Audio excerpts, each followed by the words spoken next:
Espiritong bumubuhay, ang salita mo may kapal,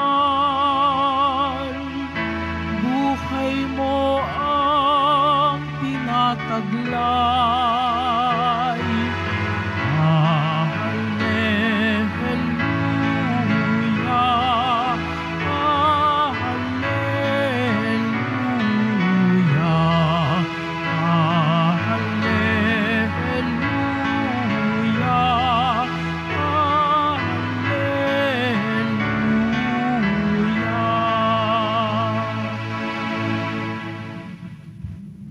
Sumainyo ang Panginoon at sumaiyo rin. ang mabuting balita ng Panginoon ayon kay San Lucas.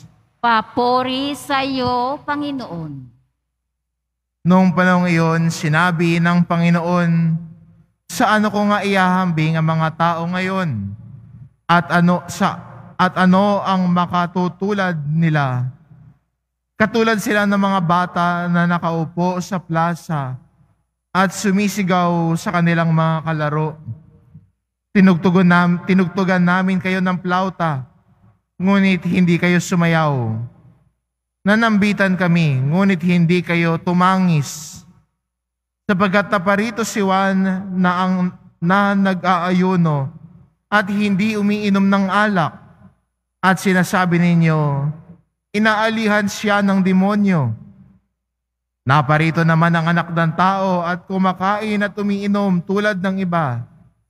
At sinabi ninyo, masdan ninyo ang taong ito, matakaw at maglalasing, kaibigan ng mga publikano at ng mga makasalanan. Gayunman ang karunungan ng Diyos ay napatutunayang matuwid sa pamamagitan ng kanyang mga anak. Ang mabuting balita ng Panginoon. Pinupuri ka namin, Panginoong Hesukristo. Magsiupo muna ang lahat.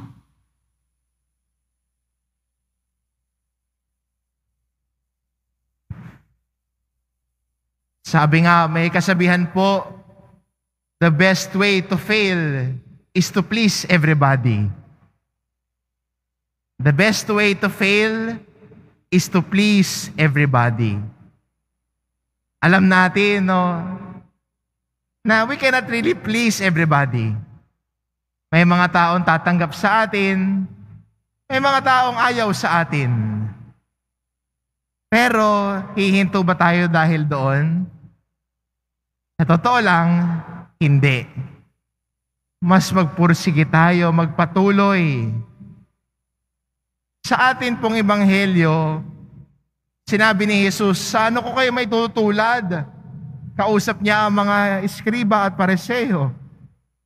At sabi niya, tinugtugan namin kayo ng plauta. Hindi kayo sumayaw. Kami ay nanambitan kami. Hindi naman kayo tumangis. Ano ba gusto niyo? Sa madaling sabi, no? Ano ba gusto niyo mangyari? Kasi si Juan, nung dumating, nag-aayuno, sinabihan nila, ay inaalihan niya ng masamang espiritu. Nung si Jesus naman ang dumating, ang comment naman nila, ay siya'y matakaw at maglalasing. Pero huminto ba sila sa kanilang misyon na ipahayag ang mabuting balita? Kahit na gano'n ang sinasabi sa kanila? Hindi, di ba? Hindi sila tumigil. Nagpatuloy pa sila. Kaugnay din po ng ating panagdiriwang ng mga santo ho ngayon. Lalo na po ang mga santo mula sa bansang Korea na nagsimula bilang hindi Kristiyanong sambayanan. Ang mga Katoliko noon ay inuusig at ipinapapatay.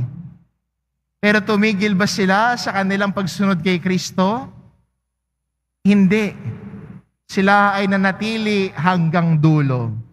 Dahil mas mahalaga sa kanila, ano ang tingin ng Diyos sa kanila.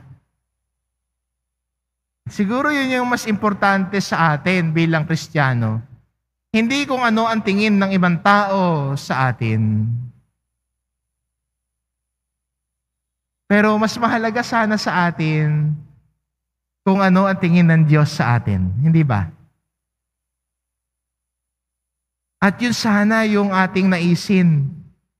Na ang ating pamumuhay at buhay ay maging kalugod-lugod sa mata ng Diyos. Pwede nga naman kasi sa harap ng ibang tao dahil gusto natin marami tayong fans, marami tayong followers and likers. Magpo-post ka, ang bait-bait mo. Pero sa likod ng mga post, nandun yung tunay mong pagkatao. Your real and core identity. Pag wala na ang camera, wala na ang mga post, dun lumalabas ang tunay na pagkatao. At ang Diyos tumitingin sa laman ng puso natin, yung tunay na ikaw. Sana ang ating hubugin para mas sumunod sa Diyos ay ang ating puso, yung pagkatao natin. Hindi natin nahabulin yung likes at comments ng ibang tao. Pero sana ang mas habulin natin at mas pagpursigihin natin ay maging kalugod-lugod ang ating buhay sa mata ng Diyos. Paano magiging kalugod-lugod ito? Kung tayo ay makikinig sa Kanyang salita. Kung ang mga aral at turo ng Diyos ay pagsisikapan nating isabuhay araw-araw. Doon nagiging kalugod-lugod ang ating buhay. Hindi bali na kung anong sasabihin ng iba. Nagsisimba ka, tapos may magsasabi sa'yo, dadasal-dasal ka pa? Di bali na kung nagsisimba ka at pupunta rito kahit galing ka sa malayong lugar. May magsasabi talaga na, pupunta ka doon? It doesn't matter. Para sa atin, ang mahalaga ay ang buhay natin ay maging kalugod-lugod sa Diyos. Yun ang pinaka-importante sa atin. Yun yung pagsisikapan natin. At ang buhay na kalugod-lugod sa Diyos ay ang buhay na tumatalima sa Kanyang salita at nagsasabuhay ng Kanyang utos. Kaya ang imbitasyon ko at tanong sa ating lahat, ano ang mas mahalaga sa iyo? Ang like ng ibang tao o ang like ni Lord sa buhay natin? Amen.